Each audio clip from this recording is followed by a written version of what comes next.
matin. Les signatures Europe 1, Emmanuel Ducrot du journal L'Opinion dans un instant pour nous dire comment il faut se saper quand on va à l'Assemblée. Dans un instant, Emmanuel. Mais d'abord, notre signature du jeudi. Bonjour Géraldine Vosner. Bonjour Dimitri, bonjour à tous. Géraldine, vous vous demandez ce matin qui veut la peau d'Agnès Pannier-Runacher. Oui, la ministre de la Transition énergétique au cœur depuis 2 jours d'une tempête hallucinante.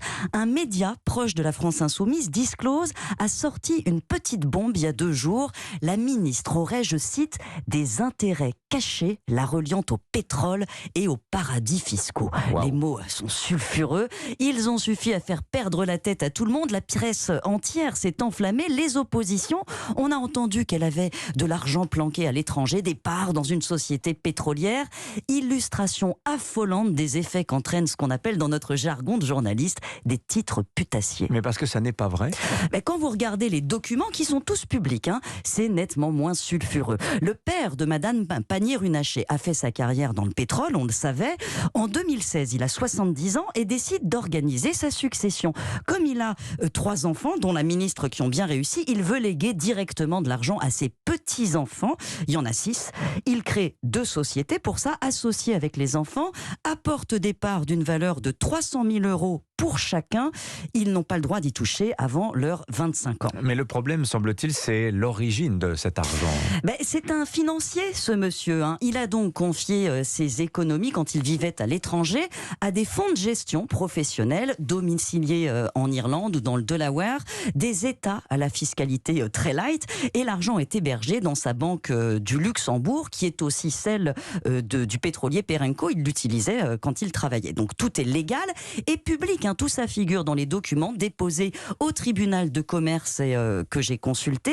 Il a même dû payer normalement des droits de succession sur ses dons, c'est la loi. Les enfants, eux, en paieront moins. C'est de l'optimisation fiscale couramment pratiquée. Oui, l'optimisation, ça n'est pas illégal, rappelons-le. Mais la ministre, est-ce qu'elle n'aurait pas dû déclarer ses dons à la haute autorité pour la transparence de la vie publique ? Rien ne l'y oblige. On n'est pas tenu de déclarer les possessions de ses enfants. Le Conseil constitutionnel, en 2013, l'a même confirmé. Et pour qu'il y ait conflit d'intérêts, il faudrait qu'elle ait pris elle-même des décisions en faveur de cette entreprise. Ce n'est pas arrivé. Donc comment expliquer cette tempête médiatique, Géraldine ? Manifestement, des gens veulent nuire à la ministre. Le lendemain de ces révélations, on apprenait qu'elle vit à Lens, dans le Pas-de-Calais, dans une maison qui appartient à la riche famille Dassault, bail signé en réalité par son conjoint des années avant qu'ils se rencontrent.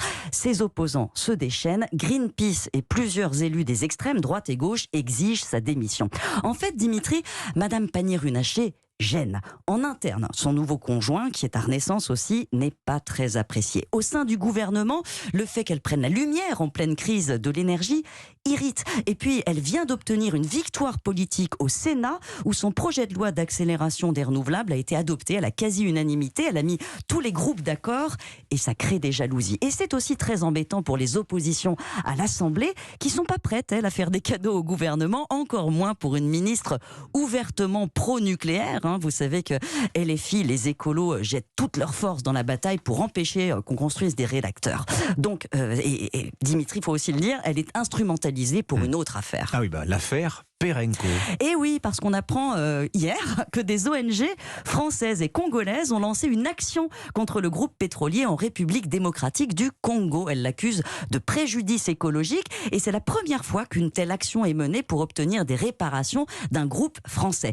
Comme personne ne connaît Perenco, qui est un petit groupe, 6 milliards de chiffre d'affaires, Total c'est 200 milliards, donc c'est 35 fois plus important. Ce teasing tonitruant tombe à point, on en parle, ça crée une pression politique.